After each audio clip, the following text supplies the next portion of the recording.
is your American dream? My name is Cici. I'm from Hong Kong. My American dream is to become a better person so I can create a better world for everybody and also utilize my skill to improve our community. My name is Nora and I'm from Queens, and my American dream is that everybody has a roof over their head, enough to eat, and a safe place to send their kids to school. My name is Sam. I'm from China. My American dream is to become a true leader in my community and make a difference. My name is Damian Mark. I'm from Grenada, and my dream is to pursue happiness in America. My name is Jennifer Weil. I'm from Astoria, Queens, and my American dream is that my neighbors throughout all 5 boroughs feel valued, because they are valued by our local government, by other neighbors, by everyone that's around them. Everyone has a right to the American dream.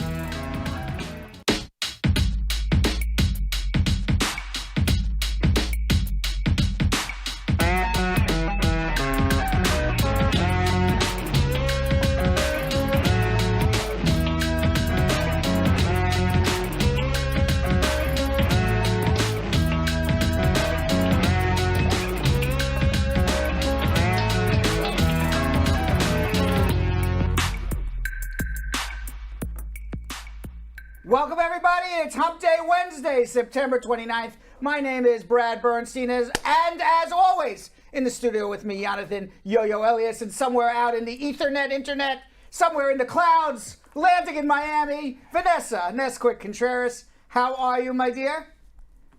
I'm feeling good. You're looking good. Okay, feeling good, looking good. Yeah. That is from Trading Places. Right? Yep. Right? Yep. What does he say? He says, looking good, Lewis, feeling good. Feeling Lift good. off. Yep. Right? Yep. One of my favorite movies of all time. This is true. Yes. This is true. That's after they took all the money from the Duke and Dukes, right? Yep. We talk about that movie at least once a Once a year. Yeah, Once a year. No, it's more than once a year. Well, once a quarter. Yeah, once a quarter. quarter. Fair, that's fair. Yes, that is fair, right. There's been a Duke and Duke on this exchange since 1920, but now they're out. They're out. They lost all their money. Right. All right, let's say hello to the squad. People know what I'm talking about, right? Oh, yeah. That's my favorite. If anyone ever asked what's Uncle Brad's favorite movie, We already know it's probably it's Trading Places and maybe 1 or 2 others right up there. But Trading Places is definitely in the top 3 with Eddie Murphy. Yes. All right, let's say hello to the squad. Tanette Sobless Robinson, squad up, how are you? Latoya, his Forever Peterson, squad up. Denisha Joseph, Robert Jackson, Paulette Bryce Cameron, squad up. Melanie Abiola Aline, squad up, how are you? Stargirl Mika, how are you? By the way, you should be happy that Trading Places is one of, I could have picked like a very annoying movie to be my favorite movie, and you'd be like, Brad, that is the most annoying movie. Can you stop quoting from that movie? This is true. You have friends who probably quote from annoying movies, I'm sure, yes. right? Or no? Dumb and Dumber. Yeah, Dumb and Dumber is a dumb movie to quote from. Yes, and right? my brother does it all the time. Oh my God. I don't want to hang out with your brother then. All right. Well, at least Trading Places is an intelligent comedy, right? It is. All right, not like Dumb and Dumber. Right. All right. Wissam Al Sawala saying, hey, Brad, how are you?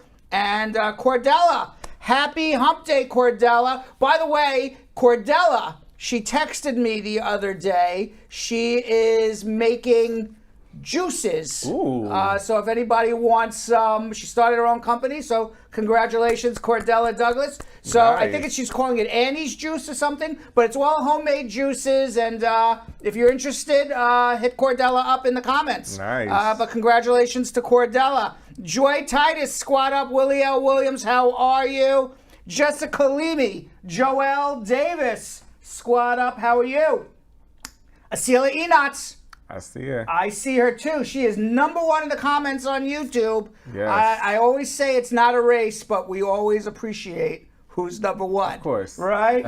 Susie Kilmack, squad up, Shah Love. How are you? Africana Sage saying, hey, Brad, squad. To be or not to be? Ooh, that is the question. That is the question. But they didn't ask a question, to be or not to be. That would be great. To be or not to be, I have a question. That's actually hilarious. All right. Aotal Renad, Happy Earth Strong Bread, Squad Up. And Jessicalimi Joelle, how are you? She has not changed her name on YouTube, just Facebook. And we're not that we're commenting, but we are. Kay, God bless, happy Hump Day, and Westman Squad Up, and Cordella, double fisting as well. Masi Amar Singh. What's next for Plan C? Woo. Oh, God, I was enjoying myself until you reminded me about Plan A and B. We're definitely going to talk about that. We'll talk about it in a little bit. Maxine, we will talk about it in a little bit. Maxine Edwards saying, good evening, Brad. Keep up the good work. Shayna K. Porter, squad up. Yes. All right, Yonathan and Vanessa, take it away. All right, squad, you already know what time it is. It is time for you guys all to share on all social media platforms wherever you're watching, because we're going to start schmoozing with Brad, talking headlines, including a report regarding the Senate Parliamentarians' reaction to the Democrats' second attempt to include a pathway to legalization for immigrants in the budget reconciliation bill. And it's Hump Day Squad, so we'll be talking spicy headlines, including one about a ménage à trois that went ménage oh so wrong. A ménage à trois. Ménage à trois. That went so ménage oh so wrong. Oui, mademoiselle. And of course, you can always call us at 1-800-529-5465. That is the telephone number to call to get on our show. We only have 2 or 3 lines left, and then done for the day. So let me give you a quick hit. Call now or call tomorrow. But if you don't call now, you'll be calling tomorrow. 1-800-529-5465. International, it's +1 212-227-8933. And of course, that is also the telephone number to our law office, our sponsor. The law office is Aspar and Bernstein. If you want to reach out to the law office as well, it's the same telephone number, 1-800-529-5465. And after we schmooze, after I take your calls, after we go through social media and answer your issues, problems, and concerns, we were going to go out on the street with our very own Yonathan, Yo-Yo Elias, as he quizzes New Yorkers to see if they can guess which country everyday articles of clothing come from in a game of, are you ready for this? What's it called? Fashion around the world. Ooh. World. All right, let's schmooze.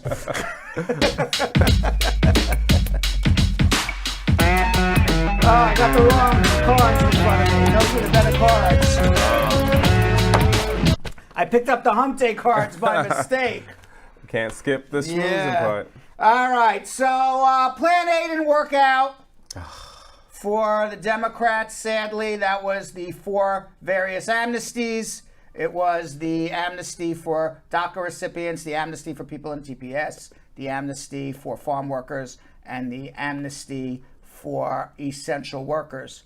The reason it didn't work out is they're trying to get it into a reconciliation bill, which is basically a budget bill, and the Senate Parliamentarian who decides on the rules of the Senate said you can't put that in there. Those are new laws. That has nothing to do with the budget.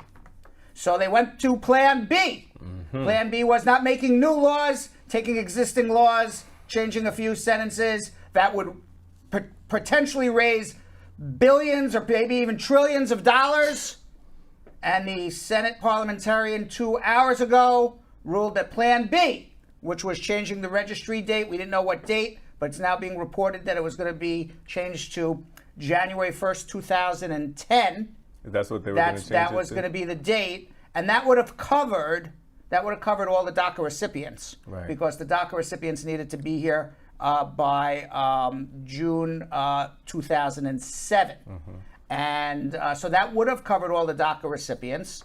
It may have covered many of the people in the initial TPS from Haiti and some of the older TPS programs. It would have been an old form of amnesty updated. You just had to prove you were here on January 1st, 2010 to the present. They were also going to update the 245I law, that it would allow people to pay a penalty fee and get their green cards here. It still hasn't come out what that date was going to be. Nevertheless, the parliamentarian said these are significant changes to existing immigration laws that would require 60 votes in the Senate, not the 50 that's being put into a budget reconciliation bill. And sadly for immigrants, sadly for the immigration community, sadly for the United States of America, because it really is sad for the United States of America that we have two classes of people in America, and we have a country that was built on immigration. We have a country that runs on immigration. We have a country that innovation starts with immigration. We can't get our act together here with immigration. So sad. And we have, unfortunately, an entire generation and a half of people. 30 years. Oh, finally air conditioning. Yes. But 30 years, we're sweating to death here in the studio. But 30 years of people without living here in some sort of quasi undocumented status, where the U.S. government turns a blind eye, allows people undocumented to work, to pay taxes, yet treats them as second citizens. Because there are jobs here for people. People come, people get hired, people work. Millions and millions and millions and millions of people. People working on farms. The undocumented population working on farms, if they didn't exist, we would have no fruits and vegetables in America. Right. We would all be boiling hot water and putting Kraft macaroni and cheese in a pot. Literally. So to me, it's a sad day for America, because it's a situation where we're going to continue to have two classes of people. People who are legal, people who aren't legal. And we have a government and a population that turns a blind eye to that. And everybody knows the solutions to it. Nobody's willing to do it. You know, there are Republicans, moderate Republicans, who want to pass immigration reform, but at the same time, they're scared to do it because they don't want to look soft on immigration to their base. You know, the Republican base is build a wall, kick everybody out. And Democrats are completely different. Right. And there's a compromise to be made there. There is a compromise to be made between moderate Democrats and moderate Republicans to have immigration reform, a legalization program, as well as stronger border enforcement. There's a compromise to be made there to give the Republicans what they want, stronger border enforcement, to give the Democrats what they want, which is not having two classes of people in America, and giving what everybody wants, which is a saner, more realistic and reasonable immigration process that allows people to come and legally work and to leave, and to come legally work and to leave without all the bureaucracy. So there is definitely a compromise to be made. I think the problem is that for the Republicans, at least, it's good to have an immigration problem. It's my belief. I have no idea. I haven't spoken to any Republican consultants who have confirmed this to me. But I think for Republicans, it's good to have an immigration problem. You always need a scapegoat. You always need to say your problem is not your fault. Your problem is somebody else's fault. And there's no better scapegoat these days than the poor immigrant who's just trying to make a better life for themselves because maybe they talk a different language or speak a different language. Maybe they have a different religion. Maybe they look a little different. Maybe they dress a little different. Maybe they have accents. Who knows?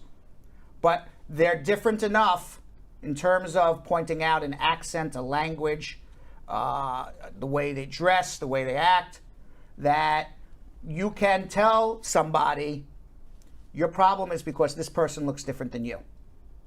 Your problem is because this person sounds different than you. And therefore, if we get rid of that problem, your problem's solved. Without anybody actually looking in the mirror and saying the problem starts with you. Problem starts with us. But that's a whole other situation. So it's good it's good to have an immigration problem as a Republican because it gets people all excited to vote. It gets people all excited, all lathered up to come out to see Donald Trump at a rally. It gets people all lathered up to go and try to overturn elections. You have border security. You have a sane immigration problem. Nobody's lathered up anymore. What are they going to do to get their base all lathered up to come out and vote? So to me, from a Republican standpoint, you know, they are the party of white middle class and upper middle class America. You know, from their perspective, it's good to have an immigration problem. It's an issue that gets people out to vote for them. So there's no way for the Democrats to overrule the parliamentarian or like nix the filibuster or anything? Well, they can come back with Plan C, but you know, the bottom line is this. From what we know about this parliamentarian, which we don't know a lot about, but what we do know about her is that she used to work at the Department of Justice in the immigration portion of the Department of Justice, actually as a trial attorney. She was law enforcement for the Immigration Service. She was the district attorney for the prosecutors for deport people. So somebody who's coming from law enforcement, not coming from a sympathetic view of immigrants, but coming from a view of my job was for years to kick people out, I don't see her being too sympathetic to or empathetic to the plight of immigrants. So I think going back to the parliamentarian with Plan C is going to end up in the same situation, apparently, as Plan A and B. So the Democrats have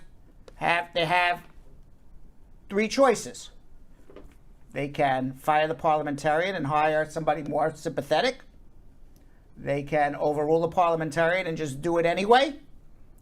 But then if they do that, then the entire reconciliation bill there will be an enormous lawsuit. It will go up to the Supreme Court. Nothing will ever happen because the states or somebody who is aggrieved as part of this reconciliation process will say that the reconciliation was illegal, that it was passed illegally, just like the DACA, went up and down to the Supreme Court. It starts, it stops. So if they just ignore the parliamentarian, you will get a short-term happiness that something passed and long-term heartache because the entire laws will be embroiled in lawsuits going up and down the Supreme Court for decades. So ultimately, it's not going to help the people that they ultimately want to help. Right. So it comes back to this. Okay? In the short term, Plan C is that everybody's got to figure out how to deal with their immigration issues with the existing laws. So your Plan C, your Plan C, your Plan C, your Plan C is figure out how to deal with your situation within the framework of the immigration laws as they exist today. I don't think it's going to change. Now, I hope I'm wrong. Maybe in 3 days I come back live on Monday or Tuesday, who knows? And I say, I'm wrong. That would be a happy wrong. I would be happily wrong. Yeah. But after Plan A and B, and knowing that immigration is most likely not going to get into a reconciliation package, because if the Democrats fire the parliamentarian and hire somebody new, that's going to be a whole process in of itself, and quite frankly, it would cause, I think, a lot of people to vote against the Democrats, that they would be kind of like rigging the system in their favor. If they just ignore the parliamentarian and pass the bill anyway, it's going to be embroiled in lawsuits. It's never going to help people anyway. So I don't see those options as being legitimate options, but maybe the Democrats do it anyway. Who knows? Maybe they fire the parliamentarian. Maybe they just put immigration in there anyway. I don't think it's going to happen. I don't think it would be as smart to do because we want the Democrats to win in 2022. Right. Okay? And the only way, by the way, the Democrats are going to win in 2022 is to pass both the infrastructure bill, which they're supposed to vote on Thursday, as well as the $3.5 trillion additional infrastructure bill, which is basically a bill for social programs to help the less fortunate. If people start seeing benefits to themselves, free college, expanded Medicaid, jobs, they'll vote for the Democrats. Yeah. If it's even Republicans may say, "Hey, Right. not bad. I get to go to college for free." If on the other hand, and who are they going to lose? They're going to lose the millionaires not voting for them. Right. There's a lot more poor people than millionaires. Is this you're talking about? I'm for talking like about the infrastructure bill, right? Okay. So I mean, the Democrats need to pass it, and they need to pass both. And if immigration's not going to be in it, it's not going to be in it. But they're not going to risk losing it all Right. on immigration because they ultimately need to pass all these other things as well. So for the short term, I believe, and I hope I'm wrong, maybe there's plan C, I don't know about it. Short term, plan C is everyone's got to figure it out themselves. Yeah. Okay. Long term, got to find 10 Republican senators or 10 Republican senators. They found 19 to pass an infrastructure bill, moderate Republican senators. You got to find 10 Republican senators who want to do something with immigration. And you bring immigration to the center. So it may not be a full amnesty for everybody. Maybe it'll be a change in the registry date. Maybe it would be a change in the 245I. Maybe it'll be something bigger. But it's going to be some sort of immigration in the middle with 10 Republican senators, and those Republican senators need political cover. And their political cover is border security. And they got to figure out something that the Republicans can go back to their constituents, at least 10 of them, and say, I got you border security. And in return, we're legalizing people. And there's a deal to be made there. There's a deal to be made there for 30 years. But today, sad day for America. It is. Sad, sad day for America. Meanwhile, 4,600 Haitians have been removed from the United States on repatriation flights from Texas to Haiti since September 19th. The Biden administration has relied on a Trump-era public health authority known as Title 42 to swiftly remove the migrants. These are the Haitian migrants who set up that in what is squalor tent city on the Mexican side of the United States-Mexico border in Del Rio, Texas.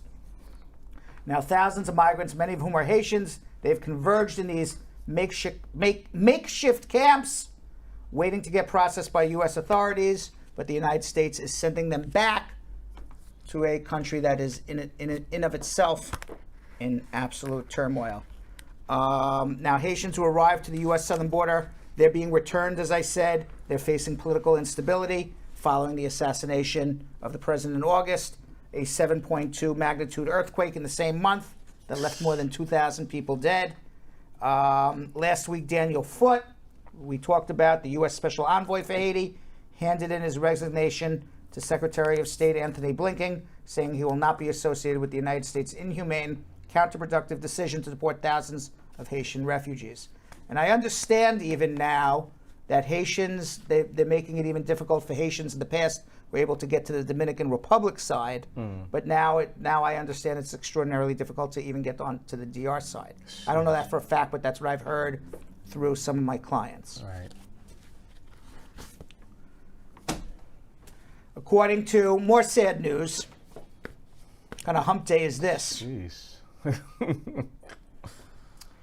According to a new study in the journal Science, children born in 2020 will experience extreme climate events at a rate that is 7 times higher than people born in 1960.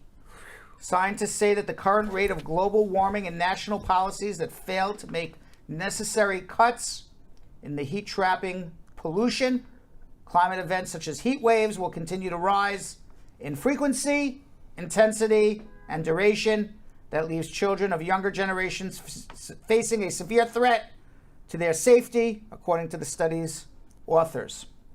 The scientists compared people born in 1960 with a child who was 6 years old in 2020 and said that the 6-year-old will experience twice as many cyclones and wildfires, 3 times as many river floods, 4 times as many crop failures, and 5 to 7 times as many droughts. The data from the study shows how limiting the increase in global warming and adapting policies that align with the Paris Climate Accords are beneficial. Now, Greta Thurnberg, remember her? Yes. She gave a speech at the Youth for Climate Summit. And it was, I don't know where this summit was, but she just recently gave this speech, and her speech went worldwide. It both criticized world leaders for not taking meaningful action on climate change, as well as saying that basically all I hear is a lot of words, but no action. Let's watch. Our hopes and dreams drown in their empty words and promises. Of course, we need constructive dialogue, but they've now had 30 years of blah, blah. Now, blah, Okay, blah, blah, blah. blah. Yeah, now Vanessa and Nakate, I believe I'm pronouncing Nakate. But I think it would be Enakate, no? Nakate, for sure. Yes. Okay. Yonathan has the last word on that. Vanessa Nakate. She is 24 years old. She is also an environmental activist. She pointed out how climate change disproportionately affects the African continent, despite its carbon emissions being lower than every other continent but Antarctica. Let's watch. You cannot adapt to lost cultures. You cannot adapt to lost traditions. You cannot adapt to lost history. And by the way, I mean, we you don't need them to tell us. Right. All right, we experience it now week after week after week, right, Vanessa? Every week. Right, we're seeing weird, strange, extreme, severe weather events everywhere. Yeah. And every week it's like somebody else is saying, "Boy, did you see what happened there? That's crazy." No, that's climate change. Yeah. It's not crazy. It's not crazy. That's climate change, Yeah. exactly. And it's just getting worse and worse and worse. Yeah. I was watching something on climate change recently, and I really like the perspective that this person took. He's like, I really need everyone to stop saying climate change is coming. It's here. Nope. Like it's Right. already It is happening. Correct. Now, due to all of this climate change, the United States has reported more than 20 extinctions of animals that don't exist anymore due to climate change. Jeez. Federal wildlife officials announced today that in fact 22 animals and 1 plant, they are now declared extinct, and they have been now removed from the endangered species list. Wow. The announcement comes obviously amongst a worsening of global biodiversity crisis due to climate change. The extinctions include 11 birds, including the ivory-billed woodpecker, who used to be found in Arkansas, the Bachman's warbler, a yellow-breasted songbird that once migrated between the southeastern United States and Cuba, and the coayo, a Hawaiian forest bird.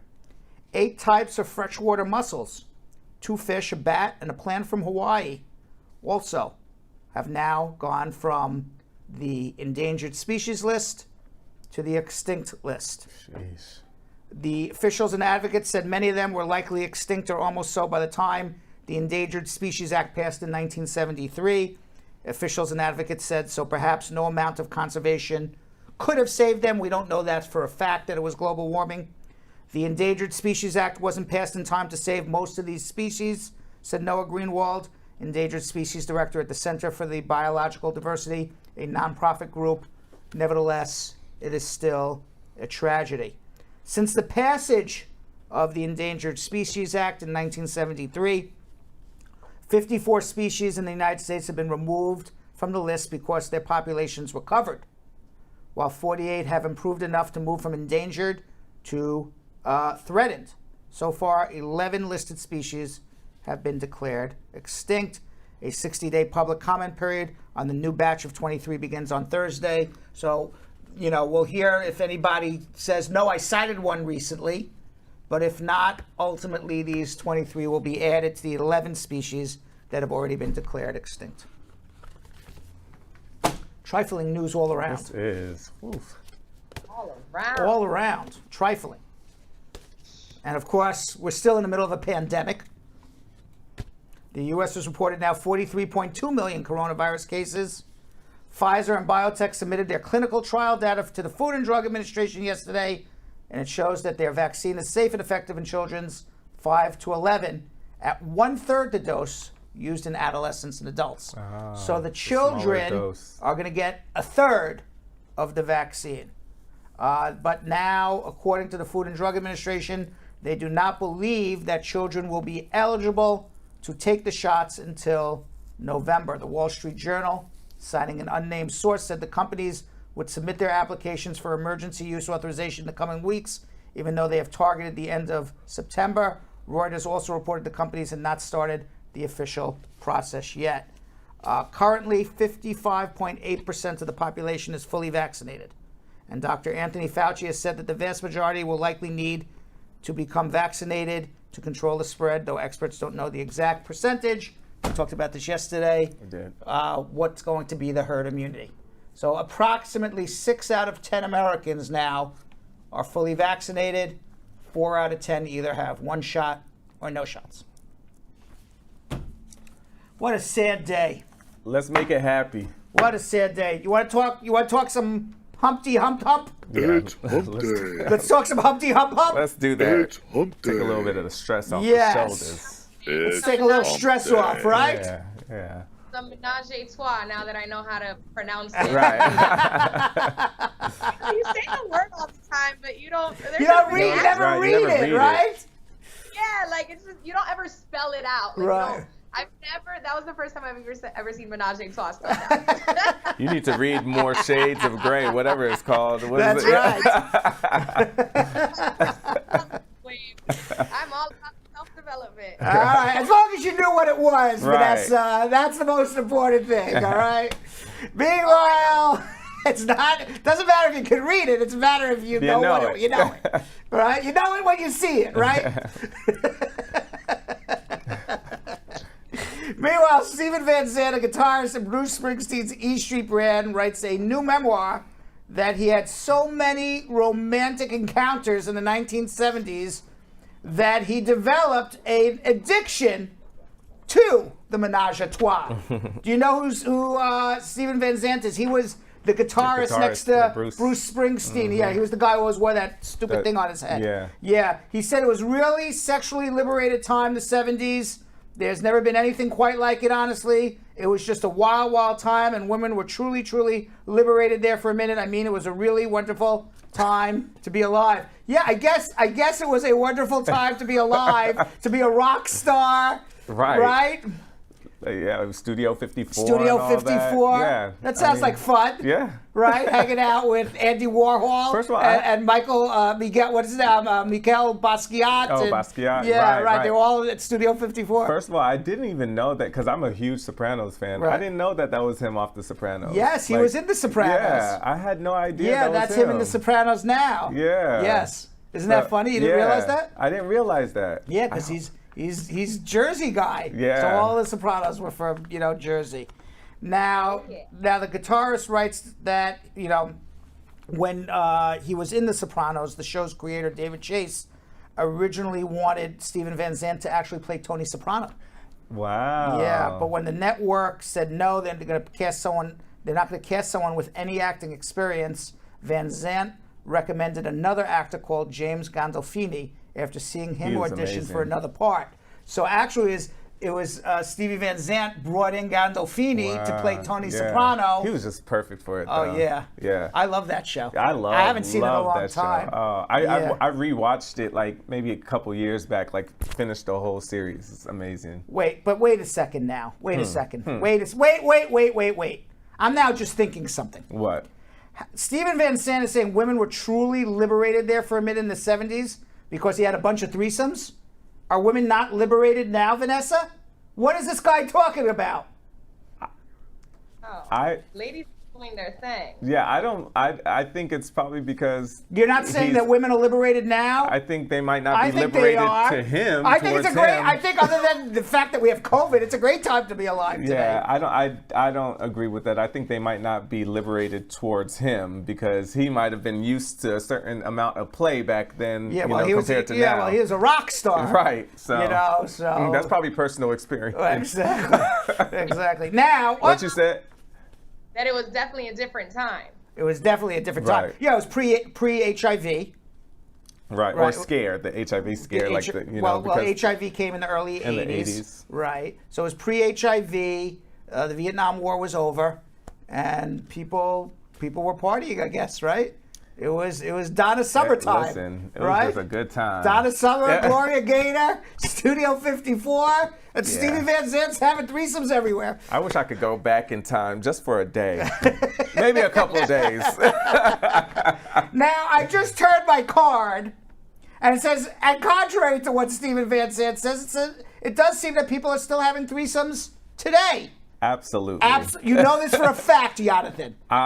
Yes. You know this. Vanessa, do you know this for a fact that people are having threesomes?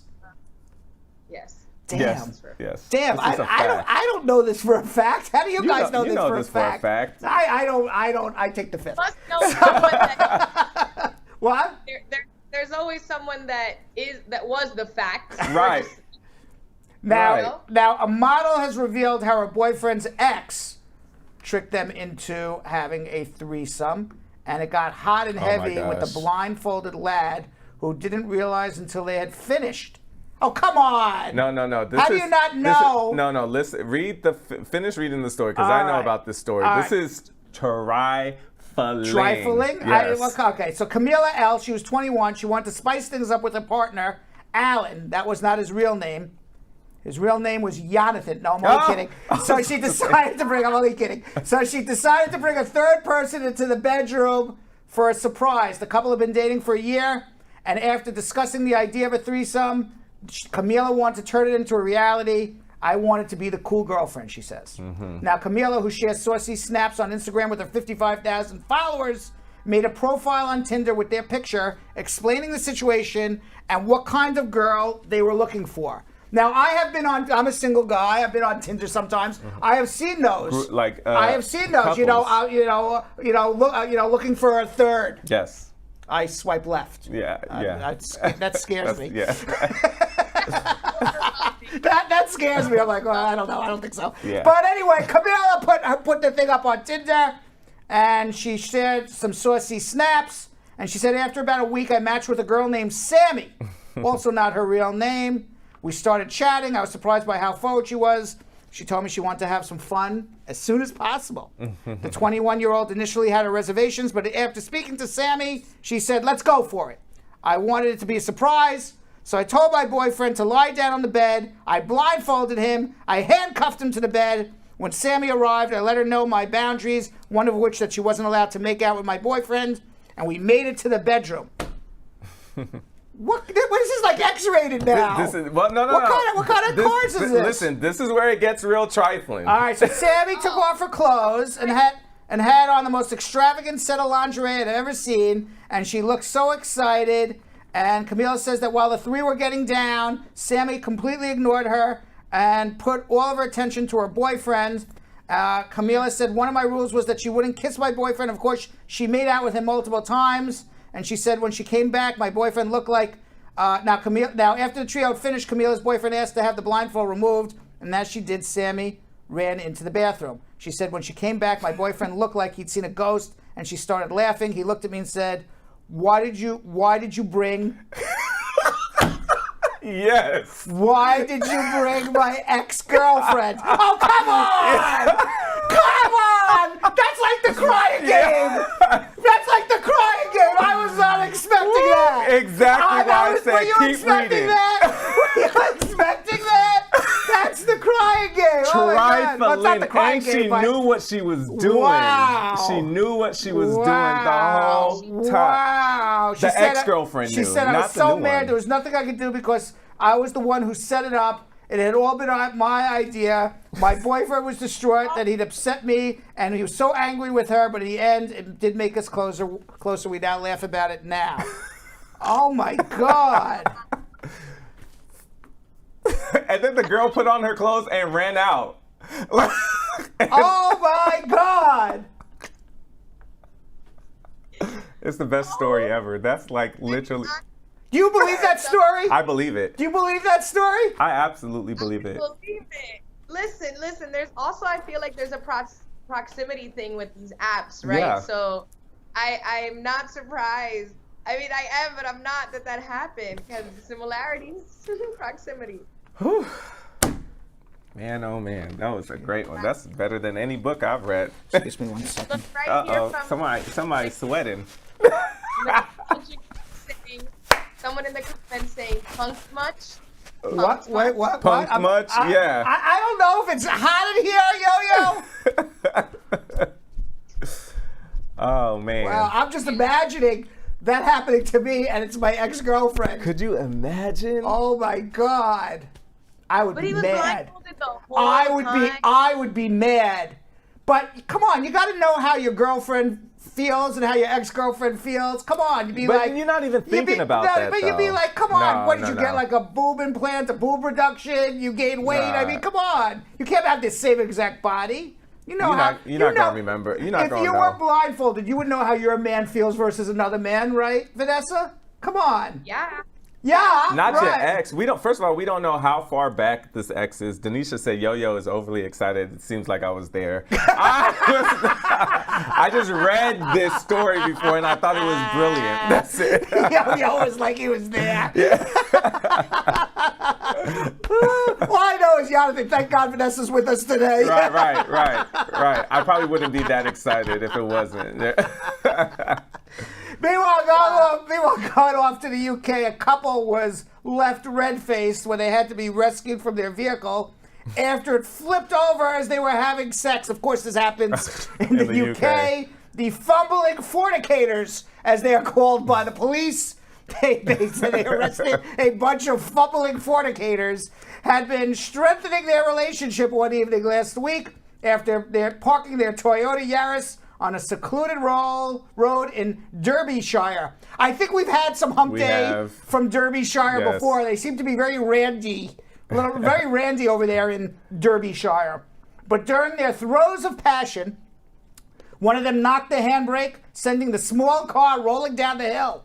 Neither of them was injured in the, get this one, Carnot, get it, Carnot, misadventure. Not surprisingly, social media users mocked the randy pair. Did they feel the earth move, one asked. Would love to see the insurance claim form on that one, another asked. And finally, a last one said, he's lucky he could have got his gear stick bent. Oh, yikes, ouch. It's kind of funny. Yeah. All right. We have time for one more. Vanessa, do you like in the Hump Day news over the iPad, which is this one, or the Hump Day news over the schmoozing side? Schmoozing? I go for the iPad. The iPad. Go back. This is iPad. Got it. All right. Chris Galera, a lingerie model influencer from Brazil. Recently, she married herself outside of a Catholic church in São Paulo because she's into self-love. She can't love anybody else. She went to a church. What kind of ridiculousness is this? And she married herself. Galera told the New York Post about her wedding for one person. I was not ashamed. I went to the church with determination. I did my own makeup and hair. Everyone was watching because I didn't have a fiance. For the solo ceremony, Galera sported a white dress with a killer neckline. She tossed a floral arrangement in celebration. She revived a trend called sologamy, in which single people marry themselves because they do not need a partner to find happiness. This happened in Brazil. Most people loved it and found it interesting. They think I'm kidding, but I actually married me. And some women said they're going to do the same, adding that she's been courted by thousands of men on Instagram who have offered to marry her, but she says, thanks, I'll pass. I love myself more. I think this is all for clout. I don't know. The risque model who isn't shy when it comes to posing the nude says she's keeping an open mind to someday divorcing herself. Come on. And marrying someone else. She says, I will never, no, she says actually I will never divorce myself, but also if a new love appears, perhaps it would be me, myself, and the new person in a ménage à trois. Jessica Levy said, I know that's right. You go, girl. Wait a second. Jessica Levy just got married, though. Jessica Levy. She said, listen, if you love yourself, then go ahead and do it. Yeah. Now, despite some calling Galera's wedding an attention-seeking stunt like Yonathan Yo-Yo Elias, that's what I feel. The bride says she can't hear the criticism over her wedding bells, saying, oh, God. The offenses and criticisms do not reach me. When you're happy, nothing shakes you, nothing affects you. Now, Galera, who will be self-honeymooning in both Paris and London in November, is confident in what will come after the lovey-dovey phase of marriage. I wonder if she's going to cheat on herself. I'm sure she will. Do you think, Vanessa, do you think when she is in Paris... Or it's not cheating if it's an open relationship. The city of love, that she would cheat on herself? Open relationship means you're not cheating. Is she in an open relationship with herself? I'm sure she's going to want to ménage à trois with herself and somebody else in the future. Well, I'm going to let Galera have the last word. She says, the most fun was the feeling of fulfillment and pride in marrying myself. I will not be disappointed. I will not betray my trust. And I will love myself above all else. Whatever happened to taking yourself to the movies or like out to dinner? Like, that is self-love. You're going to go out and marry yourself? I mean, what happened? I respect this woman's devotion. She is dedicated to this, okay? And committed. I respect it. What happened to I'm alone tonight? I have nobody. I'll take out a bottle of wine. You know? What happened to that? That doesn't exist anymore. You just marry yourself? I mean, to each his own. To each his own. But I think it's attention-seeking. All right. We got to move on. In today's Braducation, I explain why you should never give the police permission to search your car even if you're the only passenger and not the person behind the wheel. Let's watch. My goal is straightforward, to make the law usable and easy to understand for everyone. All of us in the United States have equal rights and should have an equal opportunity and a right to justice. I'm here to help because I want everybody to achieve their American dream. I'm Brad Bernstein, and this is your decriminalization Braducation. I'm not here to tell you what you want to know. I'm here to tell you what you need to know.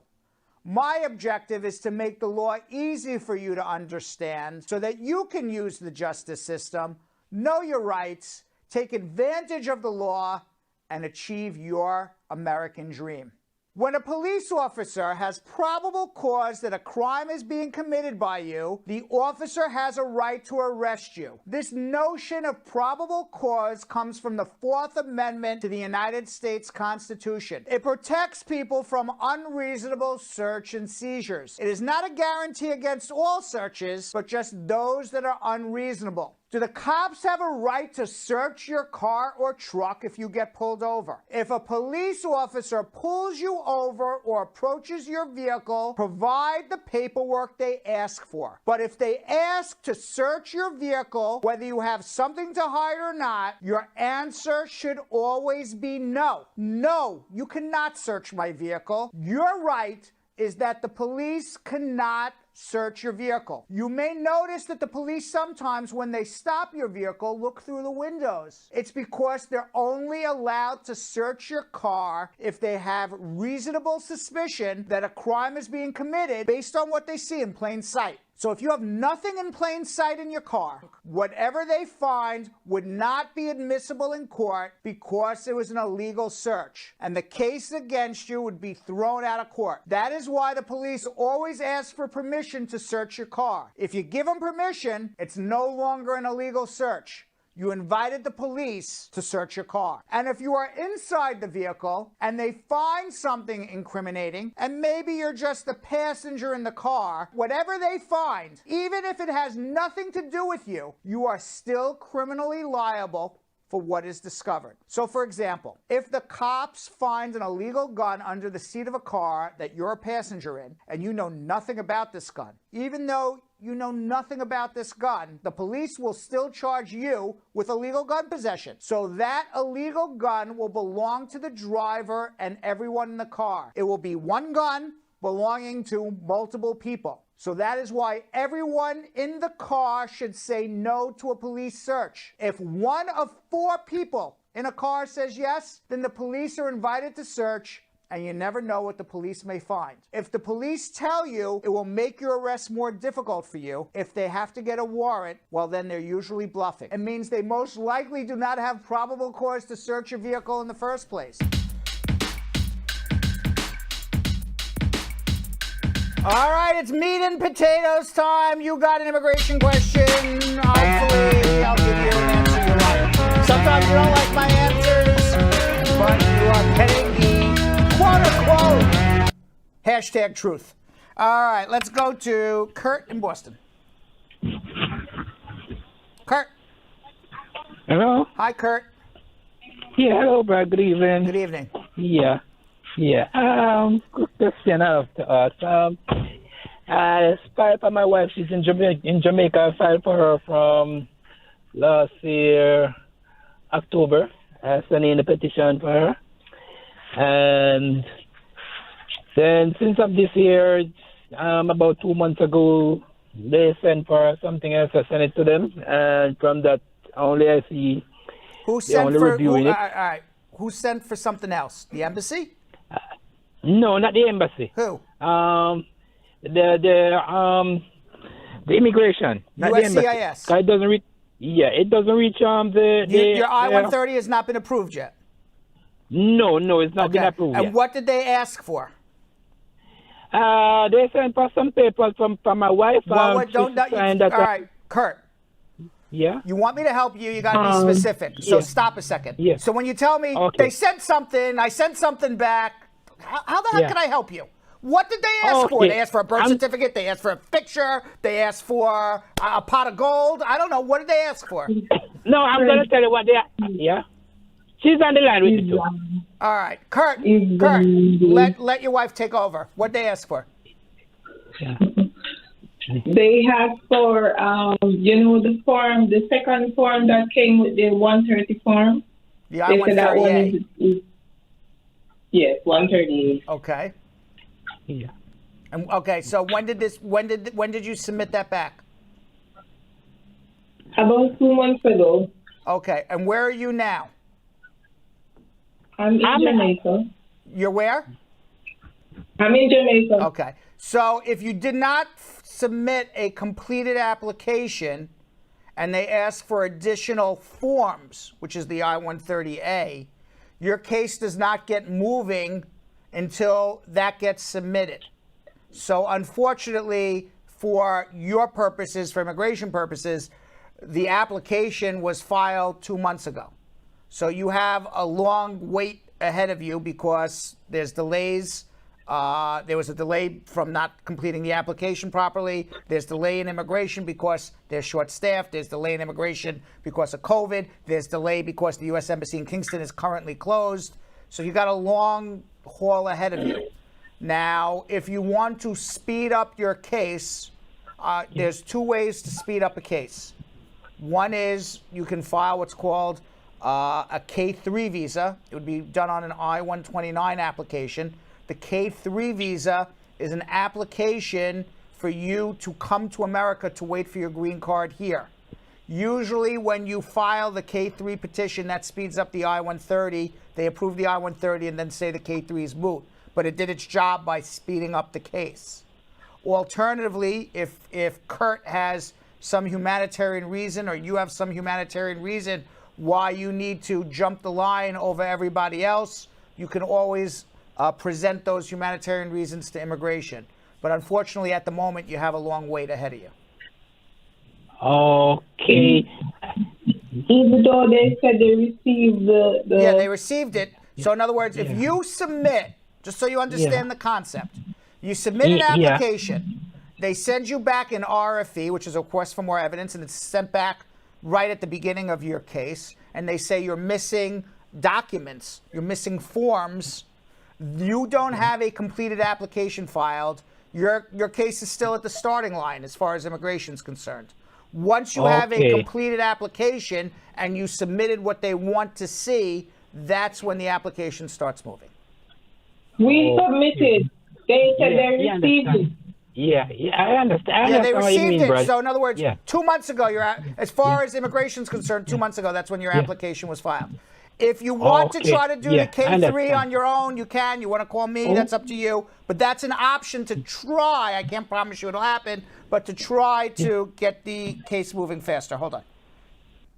Let's go to Vanessa in Stamford, Connecticut. Vanessa. Hi. Hi, Vanessa. Hi, how are you? Good. Good evening, sir.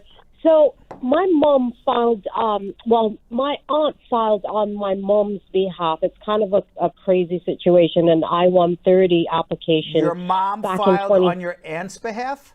Well, no, my aunt filed on my behalf using my mom's information. Okay, so basically your mom petitioned you and your aunt prepared the application.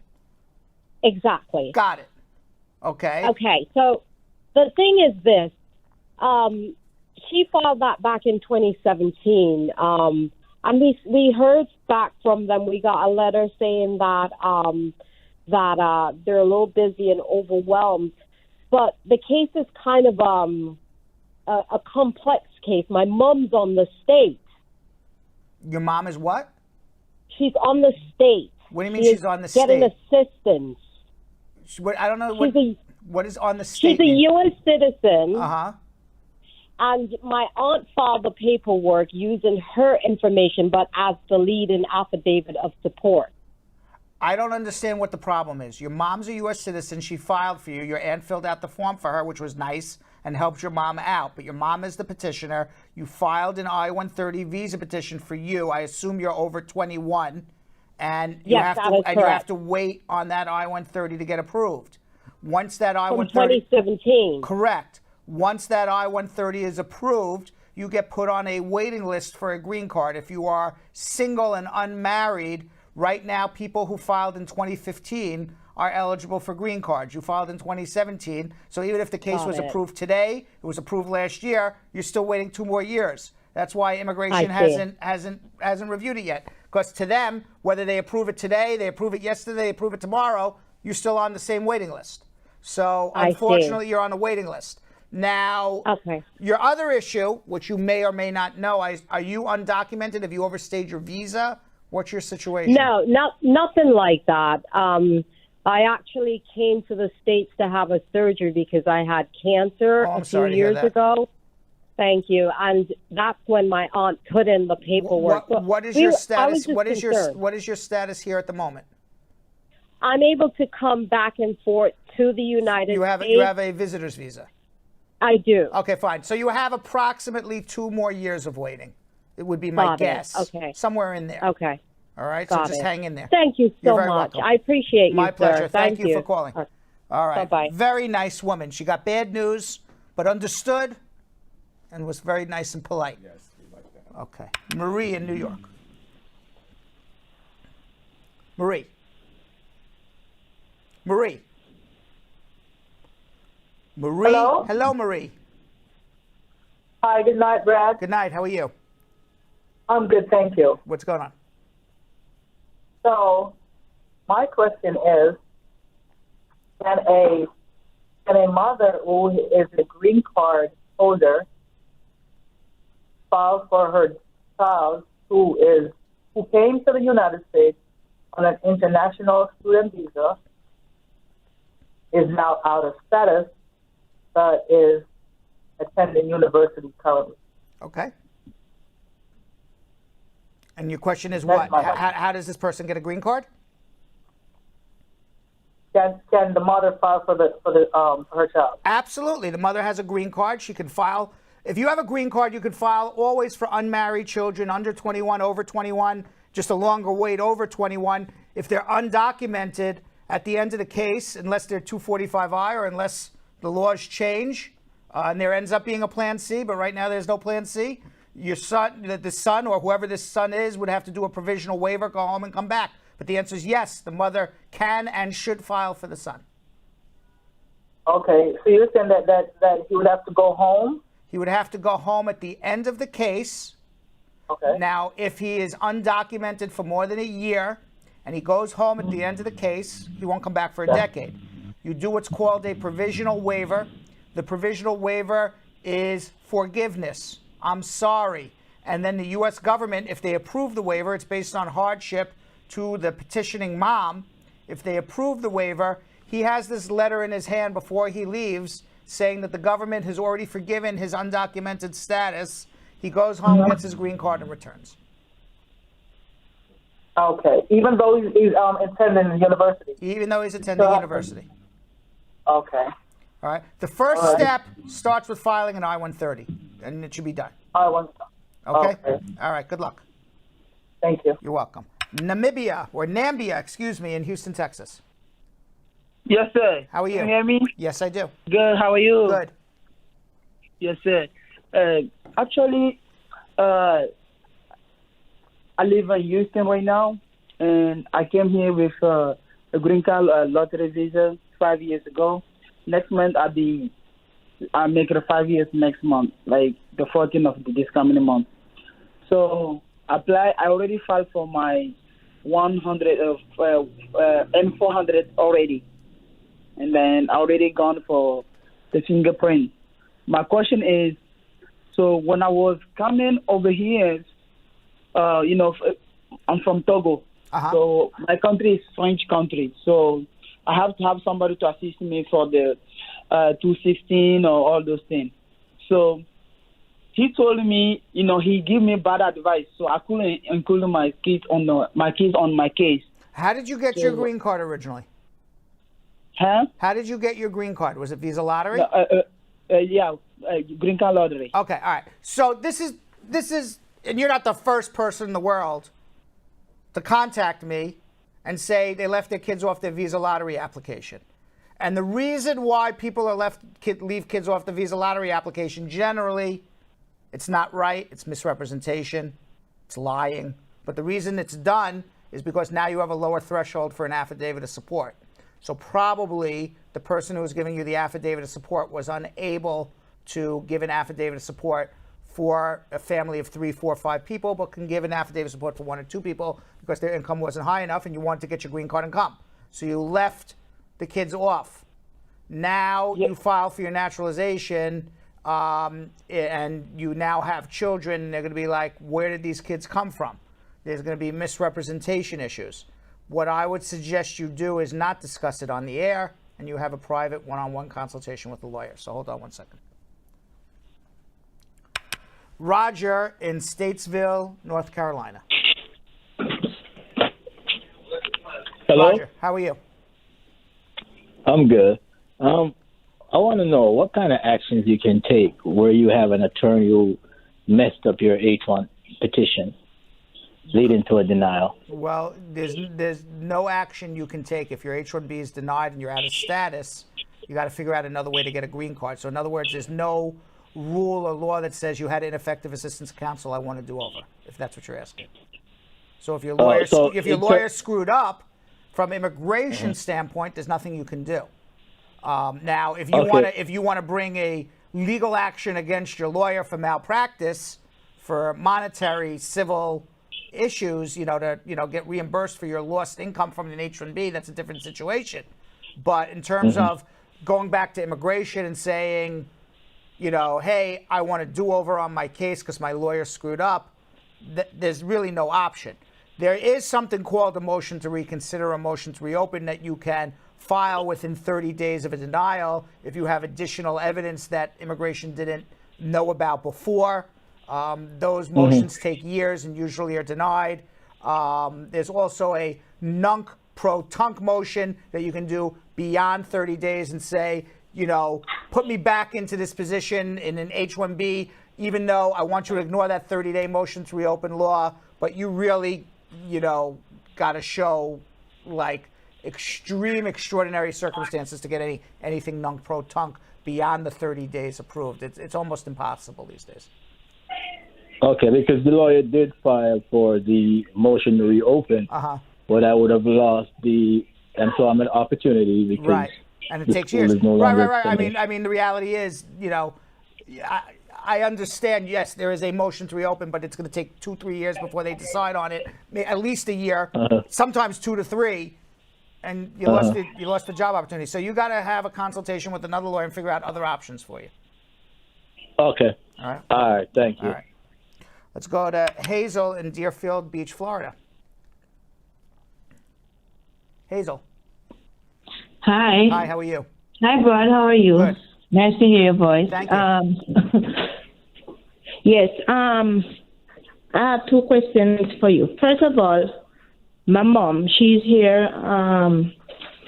She's a citizen here, and she got through the amnesty, and she said she placed our name on for filing, but she didn't get a response back because she moved from the address that she was in. So she didn't get through on the amnesty. She filed an amnesty and got a work permit, but we didn't get a final decision on that then. Pardon? You said she got through on the amnesty. Yeah. So when you say you get through on the amnesty, she has her green card? Yeah, she had a green card. Oh, She's okay, a fine. citizen. Oh, she's a Yeah. citizen now. Okay, fine. So what's the problem? Yeah. I didn't understand that. Okay, so what's the problem now? Yeah. What the problem is, we want to find out if my name is still there because she put in filing from all of her kids from I was a child and didn't get no response, only for one person, and it was an ex-daughter that is in New York, but she didn't get for the other kids. So I want to find out. I have no idea what was done on that application, whether your mom filed. Would our name? I wouldn't would know. our name- What we would do is what's called a Freedom of Information Act request, and immigration would send copies of your mother's records to us, and we would find out exactly what was done and whether you were included, whether there was a 930 done for you, etc. Yeah. So if so be there, and if so be that my name is there, what can we do now? Can the process continue from there? It's not about your mom. It's not about your name being there. Did your mom file a did you file as a following to join relative on the asylum case? It would be filing a 930. So if your mom did that for you, then perhaps, I don't know what happened with that 930. We would have to see. If your mom never did anything for you, and this was 20 years ago, 15 years ago, and we got to figure out another way. Okay, so if it has, because she said she placed our names on it, but we don't know. So everything is speculative. So the only thing we would do right now is we would request a copy of your mom's files from immigration, and we'll see everything in the file, and we'll figure out where to go from there. Yeah. Okay. Hold on one second. Yes. Let's go to Gregory in Atlanta. Gregory. Yes, hello. Hi, Gregory. How are you? Doing really good, Mr. Brad. How you doing today? Good. What's going on? All right, I'll keep it short. It's so much details, but I'll keep it to the minimum. That would be appreciated. Basically, I was married to a immigrant fiance. She's on a 2-year green card, but right now we're separated. She left the house. You are an American citizen. That is correct, sir. Okay. So you married her. Did she come here with the 2-year card, or she adjusted her status here? Oh, this was I basically sponsored her on the K-1 visa. Okay, so she came on the fiance visa. You married her, filed the adjustment. Okay, she got her 2-year card, and now she's no longer living with you. How long were you living together after she got her green card? Since 2019. So we basically separated maybe 3 weeks ago. So we've been living together for 2 years. Okay. So, and your question is what? Am I going to, so basically, I mean, she can do whatever she wants. I'm not like, I'm not that kind of person. Right. You don't want retribution. So what's going to happen? What's going to happen with her is this. Okay, she's going to go find a lawyer. The lawyer is going to say to her to divorce you, and then she's going to file an application to go from the 2-year to the 10-year card, based on the fact that she is divorced and that it was a bona fide marriage for at least 2 years. And then she will get her 10-year card, and then eventually she'll become a citizen herself. So it's okay. Whew. So I'm not going to get in trouble with the USCIS. No. Okay. Last question. If she applies for benefits, like I think she's trying to apply for. We have mutual friends. Right. And If she applies for government benefits because she's below the poverty level, and she gets benefits like Medicaid or food stamps or something like that, you are on the hook to reimburse the government for that. But I will tell you that I have never seen the U.S. government, even when Donald Trump was president, go after any American for reimbursement for their relative who went on government assistance. Not to say it's never happened, or not to say that it won't happen to you, because who knows what the future will be. But it is so, the odds are so infinitesimally small that even if she were to go get government benefits, that they turn around and go after you, don't lose a minute of sleep over it.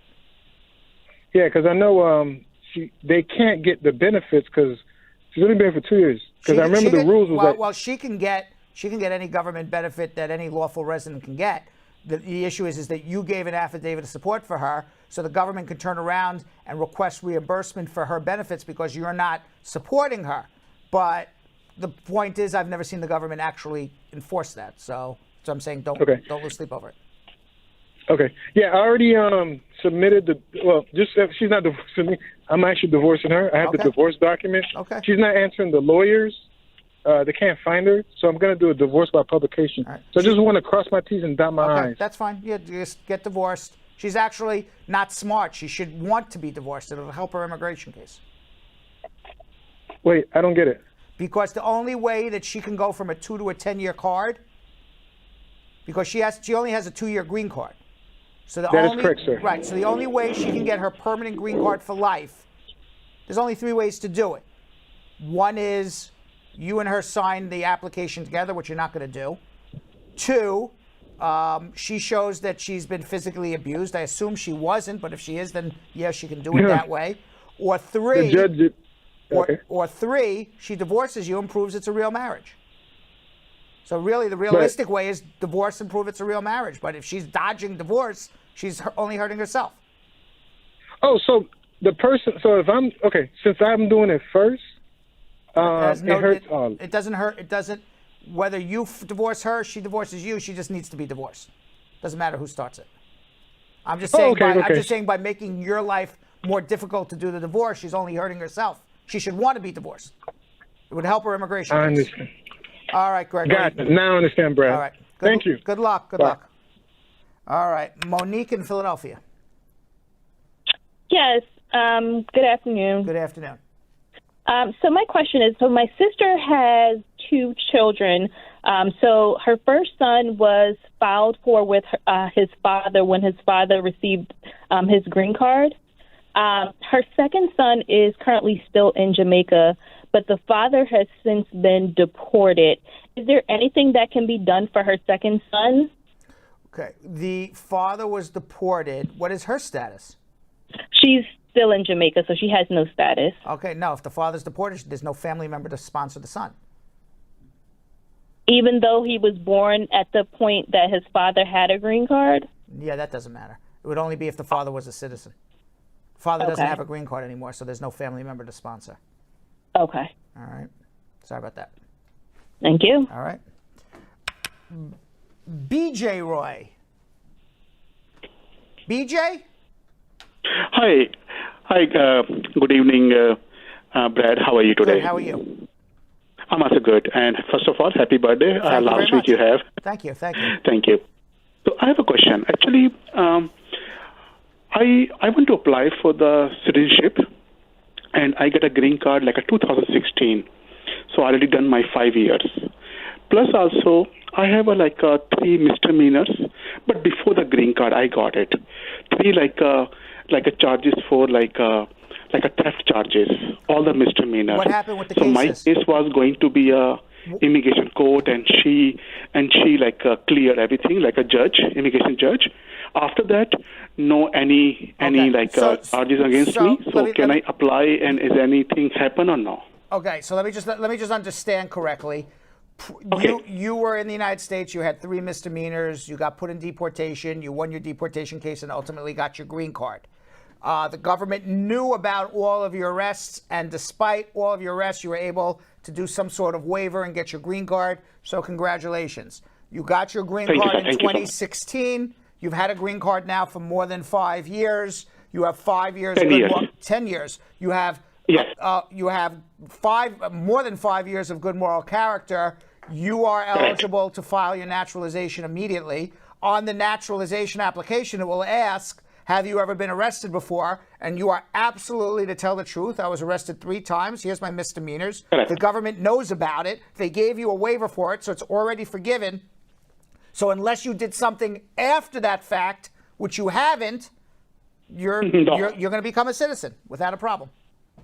Correct. So 5 years might clear everything. You're good. And so definitely, so before the interview, or I think so before when I file online, so definitely I have to go to the court and bring all the documents like a deposition and upload the document online.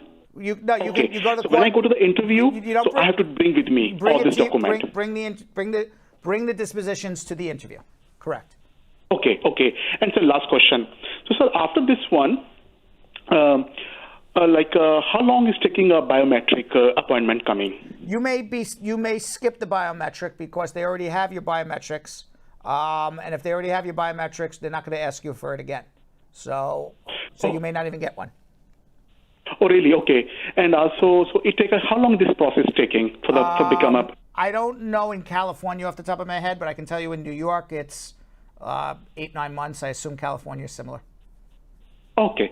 So means everything is okay. My case is not bad, anything, right? Double thumbs up. You're good. Okay. Thank you so much, Brad. Appreciate it, and God bless you. Best of luck. Thank you. Thank you. Bye. All right. Vinny in Nashville.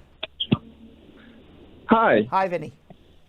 Hey, nice to meet you. Nice it's to a meet pleasure you. talking to you. Thank you. I have 3 quick questions for you. Go ahead. I'm new to the show. So for the registry date, for example, for the 2010 date that people were talking about. It's not going to happen, though, right now, sadly. In this case, would that apply for someone who has been here before or after that date? Well, first of all, it's not going to happen because the parliamentarian did not allow it to happen. Number 2, if it did happen, it would be that you had to be physically present on that date and not have left the country since that date. Okay, so basically on that date and after. Right, but you may want to go back and watch the beginning of our show because we talked about how it's not going to happen now, unfortunately. Yeah, no, I know, I understand that. I'm just asking in case if it gets if it ever comes back again, right? So let's say, for example, they said they were going to pick January 1st, 2010. You had to be physically here on January 1st, 2010, and been present all along this time up until the day you file an adjustment. That's how it works. Right now, Right now, the date is January 1st, 1972.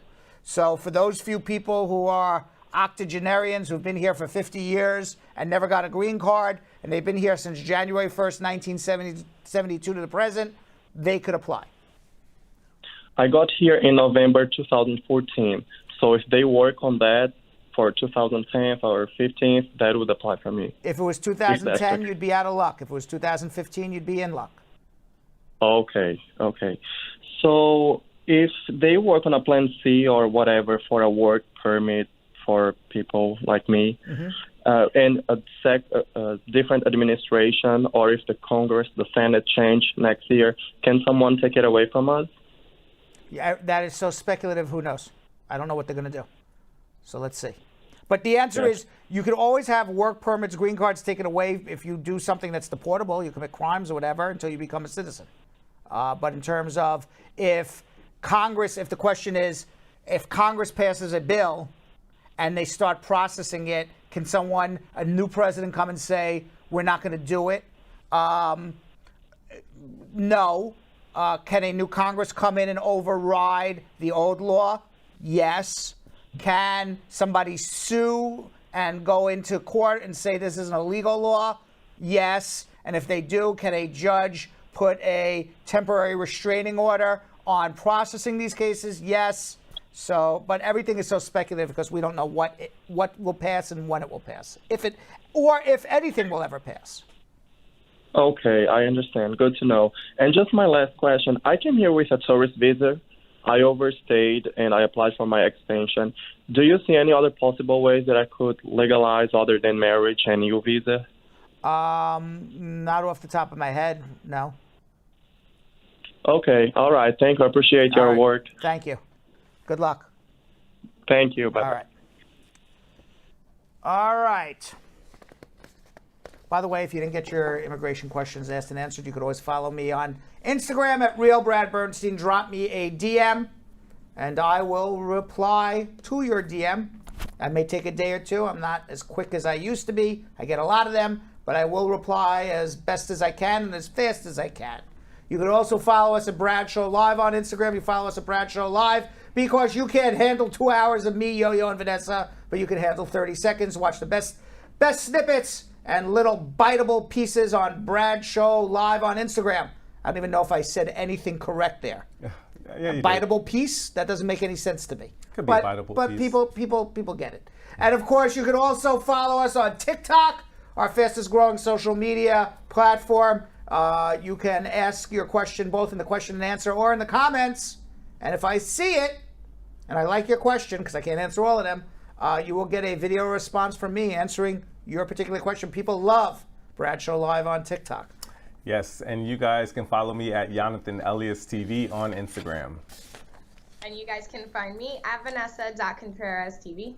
And later in the show, we're going to go out on the streets with Yonathan as he quizzes unsuspecting passersby on where some of our favorite clothing originated from in a game of fashion around the world. Yes, but first, like we said, our fastest growing social media platform, TikTok. You guys have to check it out. It's just Bradshaw Live on TikTok. If you don't have TikTok, it's super easy to download because we have amazing questions that we get on there, and Brad actually answers them like he said. So this is our new segment, TikTok Time, where he answers why someone got deported.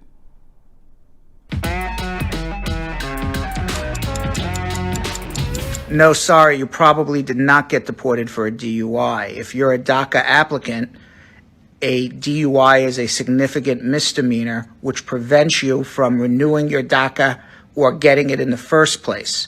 Most likely it sounds like it prevented you from renewing your DACA because you had a significant misdemeanor, which is the DUI.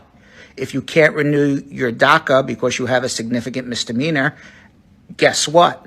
You're undocumented in America. The reason why you have DACA is deferred action for childhood arrivals, meaning they are going to defer your deportation. But because you had a DUI, you could not get into the program. You became undocumented. You got deported for being undocumented, not for DUI. DUI is not a deportable offense, but it prevented you from getting in the DACA program. That's probably what happened. Sounds like you need a good lawyer.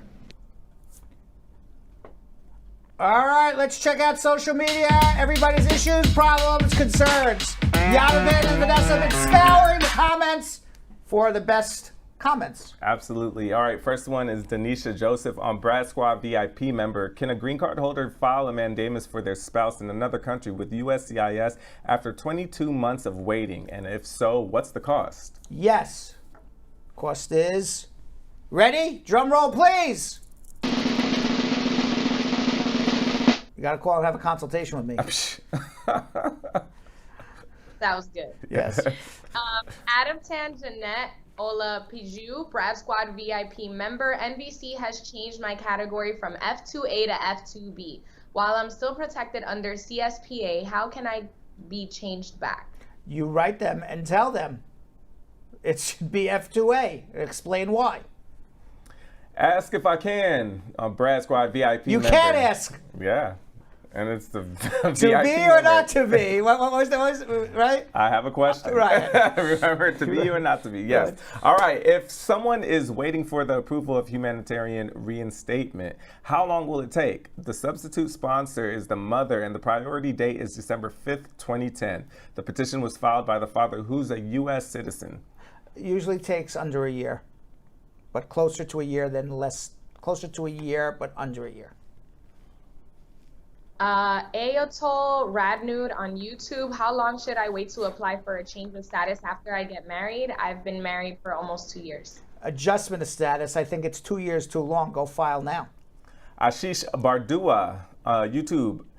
USCIS says my case requires additional review, which is causing a longer processing time. What may be the reason behind it? I applied for the I-485 in December 2019, EB category. Maybe your fingerprints didn't clear. Maybe they're mistaking your name for somebody else. Maybe they're investigating the authenticity of your job. Maybe there was some sort of fraud or misrepresentation that they're looking into. Maybe they're just backed up. Could be a million reasons. Priscilla Lauren on YouTube. I'm in removal proceedings for asylum. I came here in 2007 with an F1 visa. My master hearing is February 2023. Can my employer sponsor me through an I-245? It depends. At this point, probably not, but you would probably want to have a consultation. Vlaximi 2 on YouTube. My I-485 was transferred from the National Benefits Center to Texas. Will it cause a delay in adjudication? No, hopefully it'll speed it up. Heaven's Gate on YouTube. I have a 2-year green card that will expire in October of 2022. I want to travel to Nigeria for a week. Can I travel without any issues? Do I need documents? They have a 2-year green card. You can go travel. Why not? Daryl Winneba on YouTube. Can I go to my F1 change of status biometric appointment and use my expired passport, which has my valid U.S. visa on it, as a means of identification? If that's all you have, it's better than nothing. Anika Rowe on YouTube. I married an LPR, filed VAWA, and got prima facie twice. I did biometrics. Will they send another prima facie or just approve the VAWA? Either one. Who knows? I don't know where you are with the case. You can get another prima facie. Hopefully you get an approval soon. We don't know. But the fact that you have a prima facie would lead me to believe that you're certainly on the right track. So good luck. Now, about a month before we went into pandemic lockdown, our very own Brad Show Live fashionista, fashionista, Yonathan, Yo Elias, he went out on the streets to find and test people about where some of our favorite clothing originated from, in addition of our Fashion Around the World game. Let's play along to see if we can guess which country these articles of clothing come from. Let's watch. What's good, Brad Squad? This is Yonathan Elias out here in the beautiful streets of New York, and it's time for another edition of Fashion from Around the World. Now, do you know which countries and cultures some of your everyday fashion favorites come from? I don't either, all right? So we're gonna test your knowledge and some people on the streets of New York and see if you guys can get it right. You ready to play the game? I'm ready to play the game. Woo! All right. First question, the bikini. You like bikinis? I like bikinis. All right, I do too. Did it originate from A, Paris, France, B, Sicily, Italy, C, Barcelona, Spain, D, Malibu, California, E, Brazil? London. London definitely wasn't even one of the one of the options. I would say Spain. I was thinking California right away. Paris. And you got it right. Oh, shit. Nice. A famous mosaic of bikini girls was discovered in Sicily and is believed to date back to 4 AD. But the bikini was created in Paris, France in 1946 by engineer Monsieur Louis Réard. The two-piece bathing suit was so racy and explosive at the time that Réard named it after the Pacific island of Bikini Atoll, a site for nuclear weapon testing that same year. Who would have thought? All right, now the leather jacket. Does it come from Buenos Aires, Argentina, Gansu, China, South Korea, St. Petersburg, Russia, or Los Angeles, California? Oh, this is a tricky one. I have two choices, but I'm going to say Argentina. What was your second one? St. Petersburg. We'll go with China. I would say Russia. Okay, let's go with the second one. St. Petersburg. I think it's Russia. You got it. Yeah. The Russian Bolsheviks of Petrograd, now known as St. Petersburg, were the first to wear tanned hides in the early 1900s. They became a quasi-uniform for the Bolshevik commissars during the Russian Civil War. One of the first modern leather jacket styles The A1 was created in 1925. During the Second World War, the garments became known as bomber jackets and were favored by aviators, especially when lined with sheepskin for added warmth in the cold, high-altitude climates. But the jacket really went mainstream when the style hit Hollywood in the 1940s and 50s. Stars and heartthrobs from Jimmy Stewart, Gary Cooper, and Marlon Brando really got pulses racing for this style. Okay, how about the jockstrap now? Okay. Does it come from Yugoslavia? Is it from Stockholm, Sweden? Is it from Chicago, Illinois? Winnipeg, Canada, or France? I'd say Canada. I have two choices for this one, but the first one I'm going to say is France. And what's the second one? Sweden. It is not either. North Korea. Chicago. There you go. How do you know that?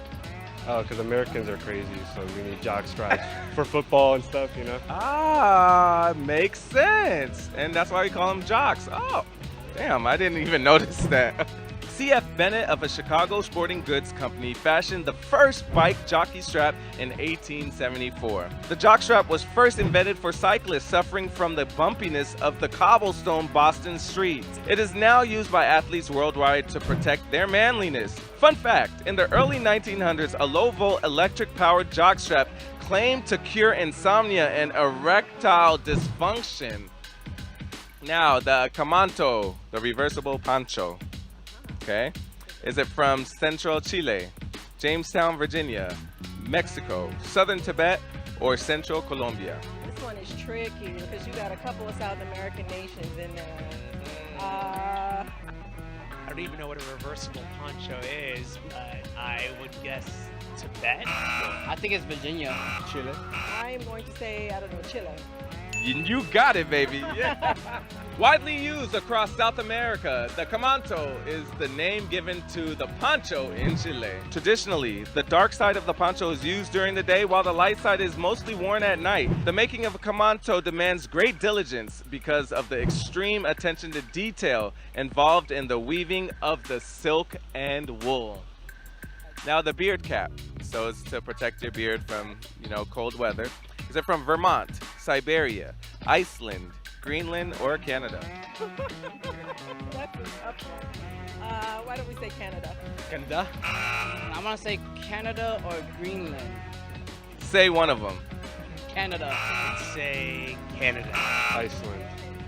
Okay! That was a lucky guess. Okay. You're killing it. All right, today you see beard caps worn by people in the wintry cities, even snowboarders. I'm sure you guys have seen that. But these popular cold weather fashion accessories are based on traditional lampshade hood that was first worn by Icelandic farmers.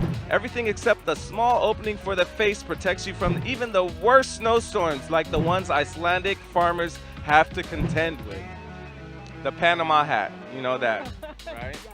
Is it from Panama, Ecuador, Belize, Honduras, or Haiti?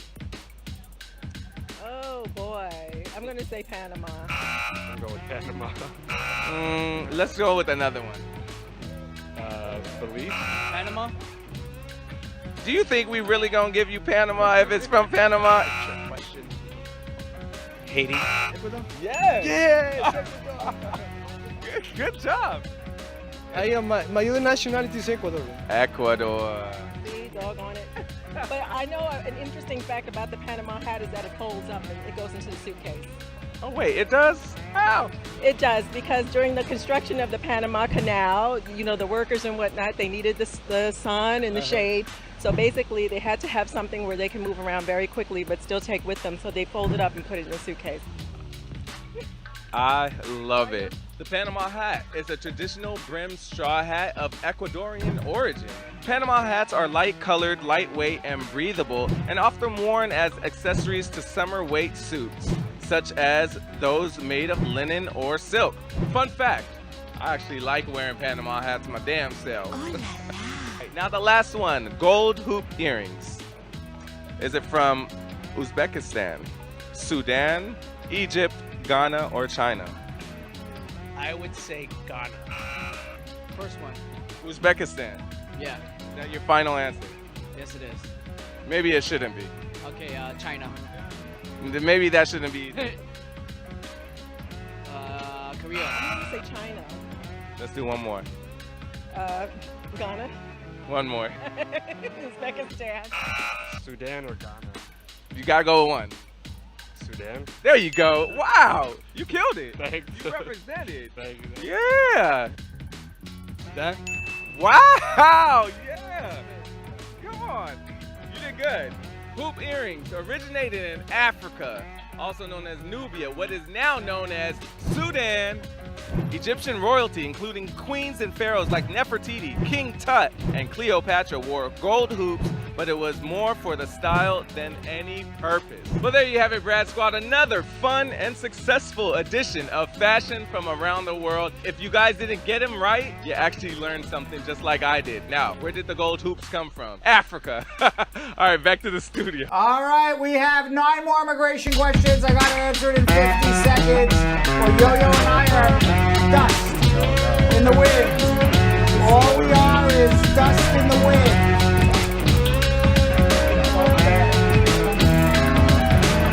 All right, let's do it. 50 seconds, 9 immigration questions. Is it possible to expedite a fiance visa? Yes.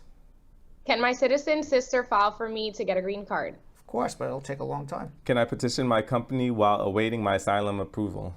If you're in status, yes. Is it possible to work legally while awaiting my green card? You can work legally on a work visa, sure. When should I apply for a green card if I entered as a tourist and married a citizen? You should file as soon as you're married. Why wait? Can I work in the U.S. with ESTA? No. Can I expedite an I-730? Maybe. If my green card expires next year, should I renew it or get my citizenship?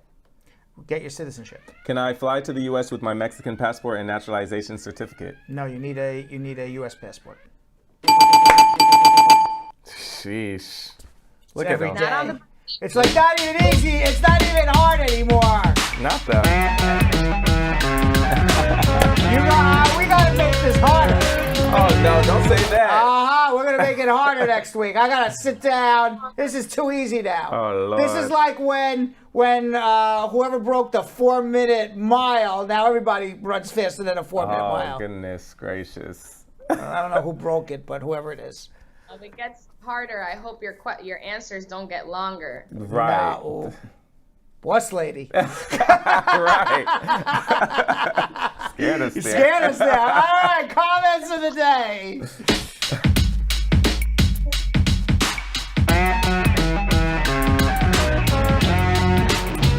All right, our first comment of the day comes from Willie L. Williams saying, "New law, Brad, no bad news on Hump Day." Yes, I agree, Willie. We should have saved Plan C for Thursday. Yeah. That would have been better.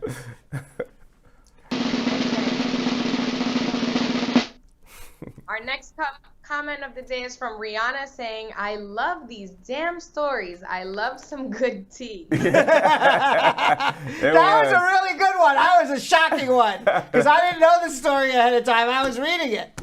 Let me not laugh too hard before you guys think I was actually in the bedroom. Right. All right, and our last comment of the day. I actually saw this earlier in the day. This is like when we first started, I believe. It's really good. Veronica Dunn-Fagan saying, "Brad, God really gave you the perfect gift to be a talented lawyer. I've watched all of your videos via YouTube, Facebook, Instagram, and TikTok, and I've also watched other lawyers. But out of all, you're the most informative and knowledgeable lawyer." That was beautiful. Beautifully said. Thank you very much. Denise, who was that? That was Veronica. Veronica Fagan. Dunn-Fagan. Veronica Dunn-Fagan. Veronica, you done right. You done right. You done right. Thank you very much. All right, we will see you all tomorrow. Thanks for watching. We're going to span the world tomorrow for Wacky World News Thursday. Thanks for watching. See you tomorrow. So, Sam, as part of the production, we have to say this disclaimer at the end of the show. Do you mind reading it for me? Okay, but you know, Brad, I have to do everything around here. It's bad enough I've got to remember everything that happened on the episode from the previous day. Forget it. I'll do it. The proceeding was information only and not specific legal advice. Consult an attorney about your individual situation. Prior successful results do not guarantee a similar outcome in the future. To make an appointment with the Spar and Bernstein law firm located at 225 Broadway in New York City, call 1-800-529-5465. That's 1-800-529-5465. Easy to remember, 1-800-LAW-LINK. That's 1-800-LAWLINK. Once again, make a call to 1-800-529-5465. And of course, link up with the law offices of Spar and Bernstein, located at 225 Broadway on the 5th floor. If I were you out there, make the call, make the link, make the connection, make it Spar and Bernstein. 1-800-LAWLINK. That's 1-800-529-5465. And now, conveniently located in Hartford, Connecticut on 1 Congress Street. Visit us in Connecticut or in New York at 225 Broadway. That's 1-800-529-5465. 1-800-LAW-LINK. 1-800-529-5465.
What are you doing?